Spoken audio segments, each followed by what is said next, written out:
এবছরের উচ্চ মাধ্যমিক পরীক্ষার ফলাফলে মেধা তালিকায় জায়গা করে নিয়েছে মালদার 3 পরীক্ষার্থী। সেই কৃতী পরীক্ষার্থীদেরই সংবর্ধনা জানালেন ছাত্র পরিষদের সদস্যরা। সংগঠনের জেলা সভাপতি মান্তু ঘোষ সহ অন্যান্যরা মিলে এদিন এক এক করে মালদার 3 কৃতী পরীক্ষার্থীর বাড়ি যান।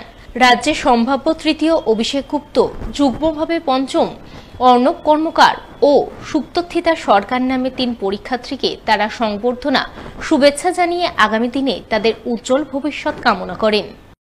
আজকে আমরা মালদা জেলা ছাত্র পরিষদের পক্ষ থেকে গতকাল যে উচ্চ মাধ্যমিকের যে রেজাল্ট প্রকাশিত হয়, সেই রেজাল্টে আমাদের মালদা জেলার 3 জন কৃতী ছাত্রছাত্রী রাজ্য স্তরে তারা